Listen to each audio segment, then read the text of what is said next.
Broadcasting from the Civic Cypher Studios. Welcome to the QR Code, where we share perspectives, seek understanding, and shape outcomes. I am Ramses Ja.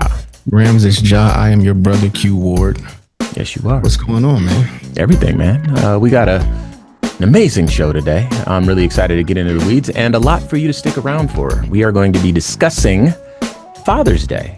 Funnily enough, we came across some people that still subscribe to the myth that Black fathers were largely not present on Father's Day. So we have to address that myth, because a lot of people still believe that Black men don't father our children. So we're going to take some time to do that. We're also going to discuss something I just found out about. It's being referred to as the chopped man epidemic. And there are people that believe that it is in part contributing to the rise in far-right rhetoric, particularly with men, leaving more progressive values and parties and moving in that direction. We're also going to take some time to discuss Gavin Newsom. There's a question as to whether or not he's the man to stand against Donald Trump. And there are a lot of people that feel a lot of ways about that. So we're going to get into those weeds as well. And then for entertainment, we're going to discuss something that, both being big fans of the West Coast, me being from Compton, California myself, the fact that Kendrick Lamar sold out back-to-back shows in Drake's hometown. We're also going to kind of see what the implications of that are. And so we have all of that and so much more to stick around for. And I have to tease it because I really want to. Q Ward's clapback. You don't want to miss that. Yeah, because he's feeling some kind of way this morning. So like I said, all that and so much more to stick around for. But of course, it is time, as always, to start off with our feel good feature. So we're going to share a bit from KTLA.com. And this isn't your typical, but we like it. So singer and social media personality Neza performed the national anthem in Spanish at Dodger Stadium on Saturday night, despite being told beforehand she was expected to sing it in English. Quote, "So we are going to do it in English today.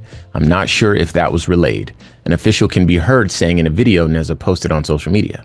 Instead, she chose to sing the Star Spangled Banner in Spanish, a version originally commissioned in 1945. In a video posted to TikTok, Neza shared an emotional explanation. "I just felt I needed to do it. Para mi gente," she said.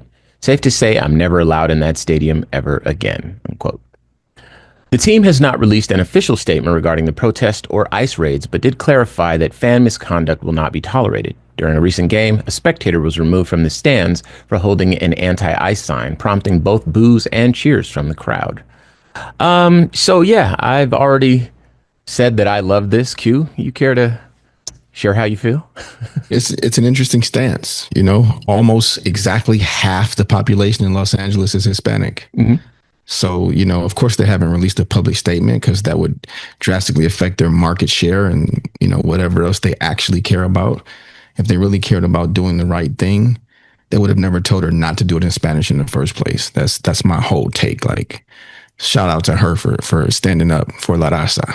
Yeah, exactly. And I think you said it best. There are people in California who are citizens, I'm sure, who maybe don't speak English. And so they've heard the national anthem of their country, this country, the United States, and never fully understood it. And what she did brought them into the conversation as well. So anybody that's hating on this just has too much hate in their heart. This is special.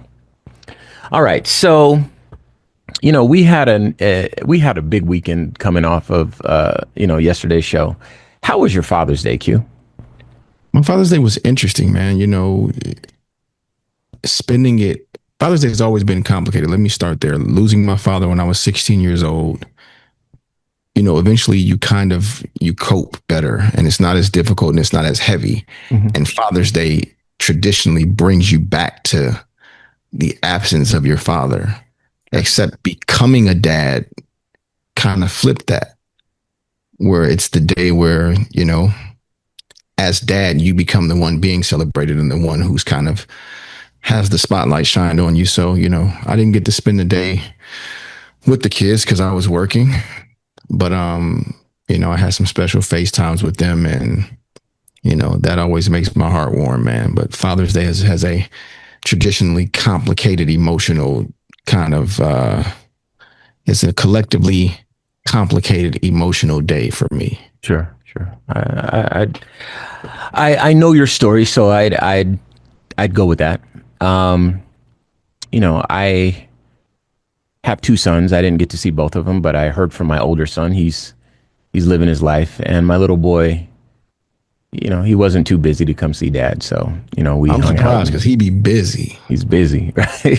He nephew outside now. He Yeah, he's growing up, man.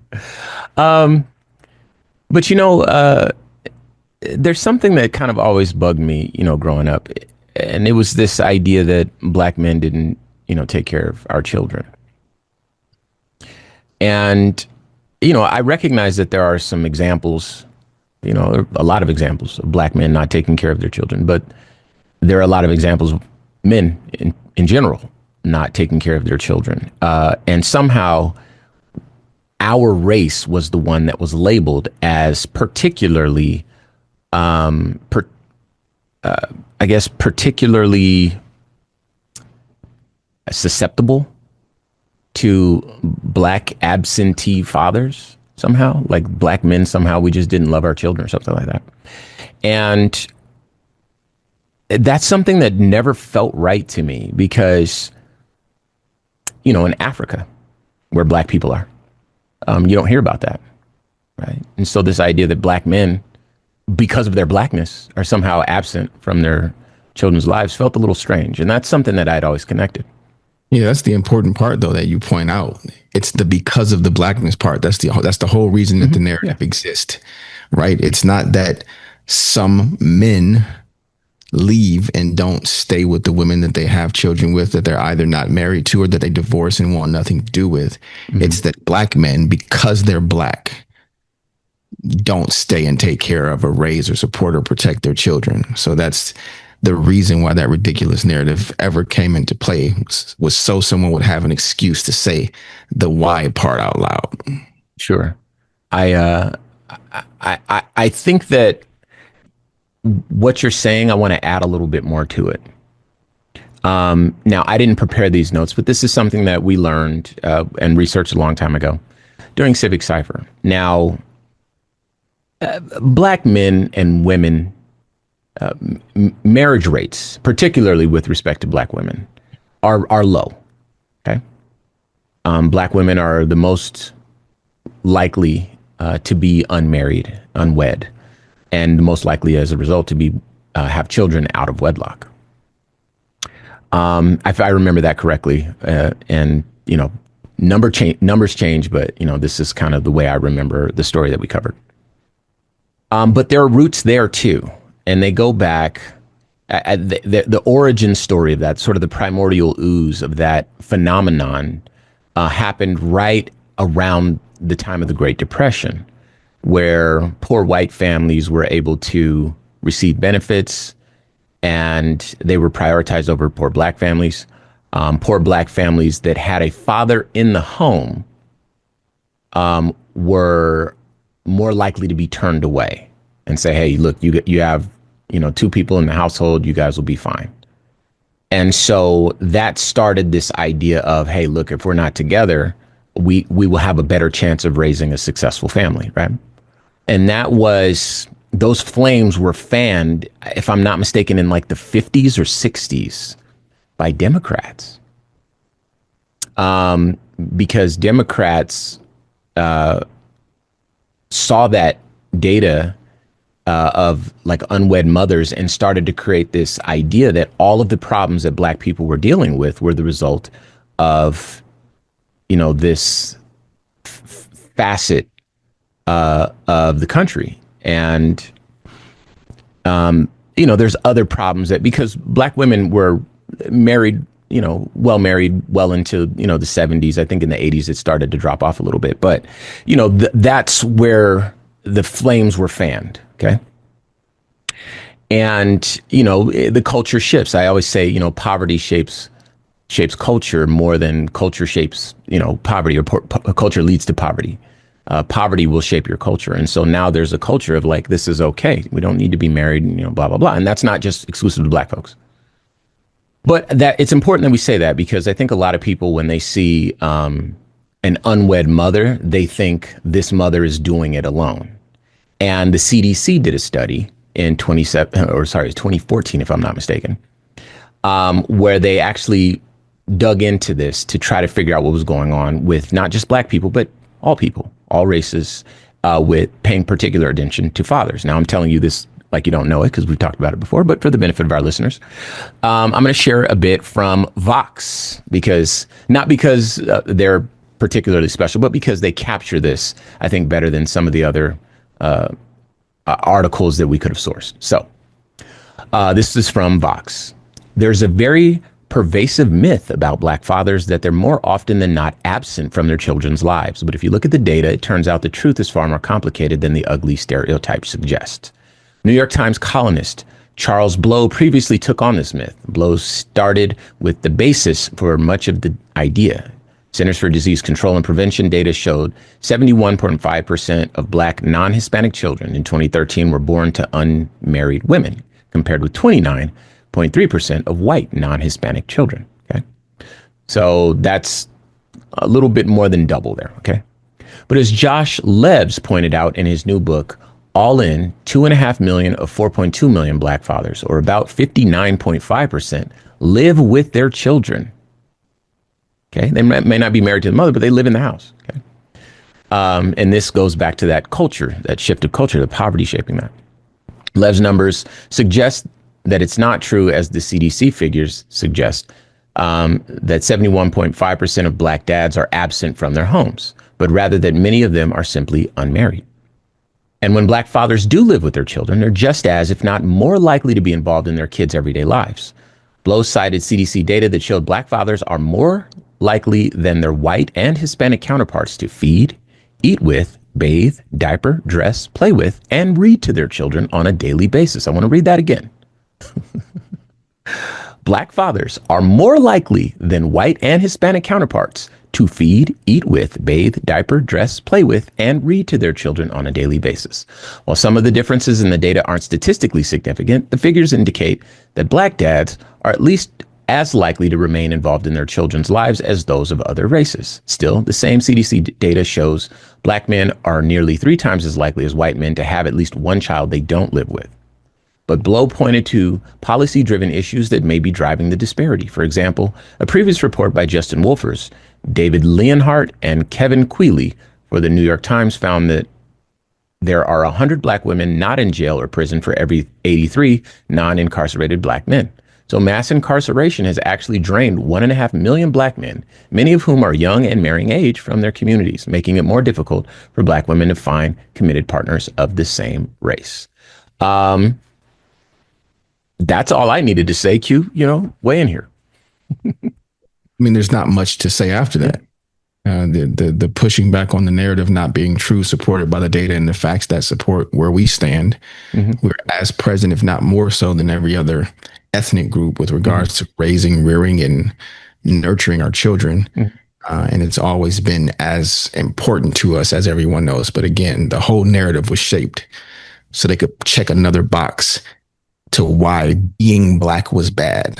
And another example of them being, by every measurement and every calculation, incorrect. Yeah. Well, I'm glad we get to talk about this sort of stuff. I'll say that much. All right, moving on. Chopped man epidemic.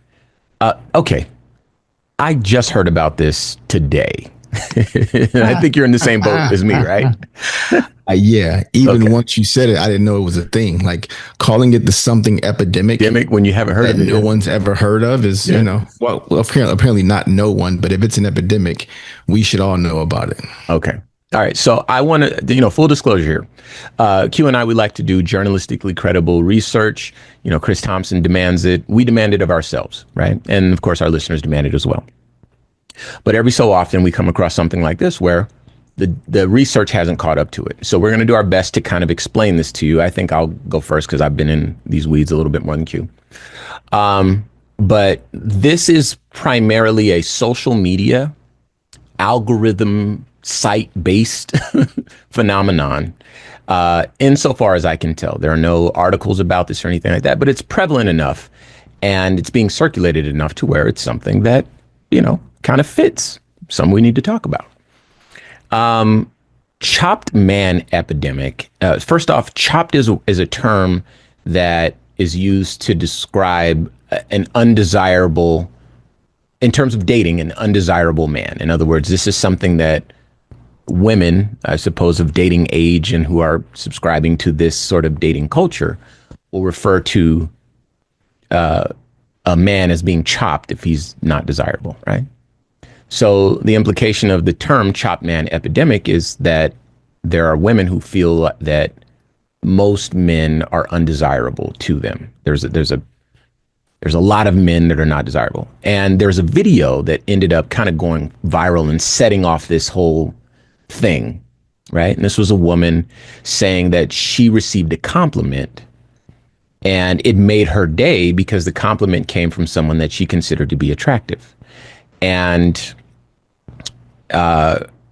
because she never got compliments, or I'm not going to pretend like I don't want to speak for her at all, but and the video, you're welcome to look for it online. I couldn't tell you a link because this format doesn't work that way, but you're welcome to look for it. She'll give you her whole deal. But I think the gist of it is that she didn't feel like there were enough men, or I guess the culture surrounding her statement is that there are not enough attractive men to pay compliments to women these days, to the point where they would take them home and feel special about them if it did happen from an attractive enough man. Okay. So this is the chopped man epidemic. Now, I've come across a lot of things. We had to cover the election last year. We've had to kind of pay attention to, just being present and working in this space. We had to pay attention to kind of how the world is changing in this way. And, if you were to get information from like dating apps, things like this, you could easily surmise that men are having a tougher time finding partners than ever before. That's not to say that women aren't, but I think that the dating app trend has hit men particularly hard. And we're going to share some data with you in case you don't know, but I want to paint this picture so that the data will help it stick. There are a lot of men politically that have shifted right because they have now gotten to the point where they push back against feminism. They push back against female empowerment. They push back against Me Too. They push back against all these other things. There are people that say that these things have overcorrected and now men are suffering as a result of this. And they become increasingly frustrated with, their results, particularly when it comes to romantic endeavors.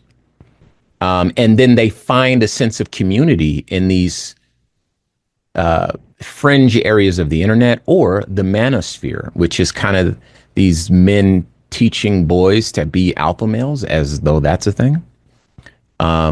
We should talk about how alpha males is not a thing at another point in the future, Q. In any event, these people tend to shift rightward, not just in this country, but around the world. And this is how you get folks like Andrew Tate, who is kind of one of the more famous manosphere figures, who tells men to be the most toxic, aggressive form of themselves, and that somehow is them reclaiming their masculinity, and that somehow women and money and all that sort of stuff is going to follow that sort of behavior, right? Okay, so let me give you some data, and then Q, I'm going to let you have at this because I'd love to get your thoughts here. All right. This is from a 2023 Pew Research Center article. 30% of adults have used a dating site or a dating app. I'm going to switch gears. I'm going to switch gears a lot here because a lot of these dating sites, they don't share their data. So this is kind of pieced together best we could. The next one is from Statista.com, and it says 67% of dating app users are men versus 33% are women. So that's 2/3 men. So men are very much overrepresented on dating apps. And it's true, and numbers change depending on where you get your source from, but there are a lot of men, numbers higher than 50% even, that suggest that men, 50% of men on dating apps will never get a match, like a bona fide match. They'll get matches from bots and scammers and stuff like that, but they will never get a romantic match. And the idea here is that men will very easily date across the aisle in terms of how they looks in their station in life, and women rather tend to date more aspirationally, right? And it creates this dynamic where those men at the top, the highest earners, the best looking, whatever, they get their pick of all the women, and so they're less committal. They're non-committal for the most part, which causes everyone to suffer because those men will ultimately end up breaking everyone's hearts. The men at the bottom who are not in the top 10% getting all the likes, or sorry, top 20% getting all the likes, the bottom 80% of men will become increasingly frustrated and therefore more susceptible to these manosphere environments. And as a result of that, everyone loses. So I'm going to share these two paragraphs and then we're going to get you to weigh in here, Q. All right. On dating apps, women generally swipe right, indicating interest on a significantly smaller percentage of profiles compared to men, while men swipe right on roughly 46% of profiles. Women tend to swipe right on about 5 to 14%, according to Time Magazine, CNET, and Reddit, respectively. Okay, so that's men swiping on 46%, women swiping on between 5 and 14%. Okay. This disparity is often attributed to the higher number of men using dating apps, leading women to be more selective. Okay, let's move to the next one. Men on dating apps like Tinder tend to swipe right, indicating like, much more frequently than women do. Studies suggest men swipe right on a significantly higher percentage of profiles. So not numbers overall, but percentage of profiles compared to women. For example, one study indicated men swiped right 46% of the time, while women did so only 14% of the time, according to Time Magazine.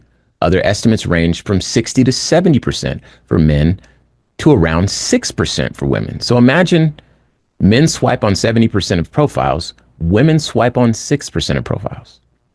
This disparity is often attributed to men being less selective or machine gun swiping to increase their chances of getting matched.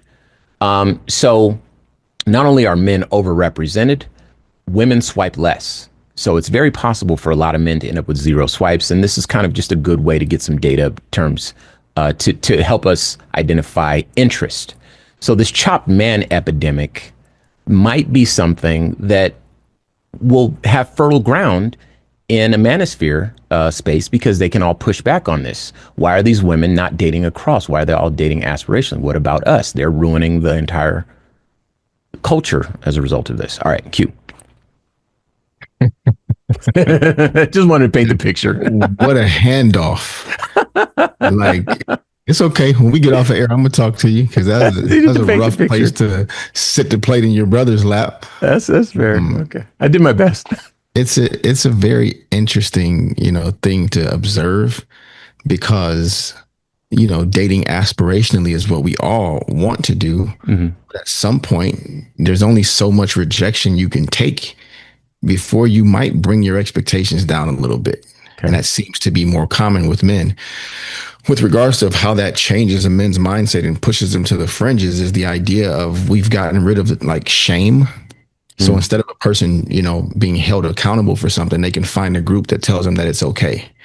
So that has I think a bit of a weight on it too, like men feeling less desirable, but also feeling less shamed, less apologetic, there's less accountability, right? They go from like feeling sorry for themselves to being reaffirmed that like you said, all of their toxic masculine traits, you should be more that and triple down on that. And that'll also make you more desirable. So it's, you get into manipulating people by using their worst traits and framing them as strengths as a way to kind of hide away from, run away from, or duck from accountability with things like that. And the manosphere being anti-feminism is a really strange way to start, but they never frame it that way. They make it pro alpha male, like you said. So, they create this, like we mentioned, toxic version of masculinity, hyper strong, emotionless and cruel and ashamed of nothing, so crush the weak and, put women in their place, like back in the kitchen and all kind of strange stuff like that. So it's a sad thing to watch happen. But people do retreat to the fringes and to the margins and find safety and community in spaces like that. So I hope that there's further research to support these kind of ideas and we can kind of get a better idea of, why we're seeing such a startling amount of men go the other direction. Right now, it is time for one of my favorite segments, Better Do Better. And we're going to send this one to the commander in chief. All right, this is from the Black Information Network. The Trump administration is considering adding dozens more African and Caribbean nations to its no travel list. According to an internal memo obtained by the Washington Post, 36 more countries will have 60 days to meet new requirements established by the State Department or be at risk of facing travel restrictions or bans. The memo, signed by Secretary of State Marco Rubio and sent to U.S. diplomats, listed 25 African nations, including Angola, Benin, Burkina Faso, Cabo Verde, Cameroon, Democratic Republic of the Congo, Djibouti, Ethiopia, Egypt, Gabon, Ghana, Liberia, Nigeria, Niger, Senegal, South Sudan, Uganda, Zambia, Zimbabwe, etc. And it also listed several Caribbean nations, including Antigua, Barbuda, Dominica, St. Kitts and Nevis, and St. Lucia. For countries in Asia, including Bhutan, Cambodia, and Syria, and 3 countries in Oceania, Tonga, and Vanuatu, sorry, were also included in the new memo. The State Department alleged that some of the countries hadn't met various benchmarks, including no competent or cooperative central government authority to provide reliable identity documents and a large number of citizens who had violated the terms of their visas. According to the memo, these countries have until Wednesday, June 18th, to give the State Department an initial plan of action to meet the requirements. However, if a country is willing to accept third country nationals who is being removed from the U.S., an agency would ease other concerns, the memo states. The new memo comes after Trump announced a full ban on entry into the U.S. from countries and travel restrictions for 7 others. And I think this is why the U.S. passport is starting to lose value globally. Q, your thoughts? Racism. Is that all? That's all I got, man. Oh, that's it? Okay. Like people can't see me. Like I'm doing a dance and like I'm doing like a presentation move and like spirit fingers and like. Well, how about this? I'm soft shoeing. I got a big smile on my face. Shucking and jiving. I'm being non-threatening in my. But racism. Well, so how about this? The thing that.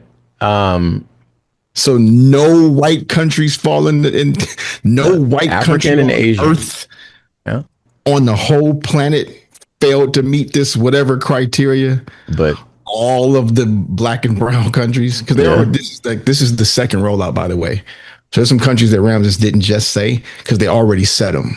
Yeah, and some I skipped because I couldn't pronounce them. So there's a lot more. Some already black and brown countries that were already on there, and it's more like those who didn't get into the bed with the president financially. Like if you didn't, pay his "we still like you" tax, and or you're black and brown because racism. So watch this. Watch this. I suspect we're going to see an article at some point in the future that goes into more detail here, but it would not surprise me at all if they went and tried to find a reason for these countries to be in violation or to be whatever. It probably cherry picked examples to create a narrative to have these countries on this list. And the reason I say that is because of this part right here.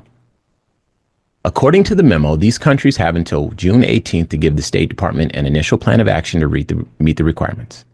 However, if a country is willing to accept third country nationals who are being removed from the U.S., the agency would ease other concerns, the memo states. So this is saying like, hey, we don't want to accept anybody traveling to our country from your country. But if you'll accept people that we're kicking out of our country, then we'll overlook the concerns that we dug up to hold this against you. It wouldn't surprise me one bit to see an article say it that way, because that is kind of how this administration moved the first time, and it certainly appears to be the way that they're moving this time. So Donald Trump better do better. I also left out corruption.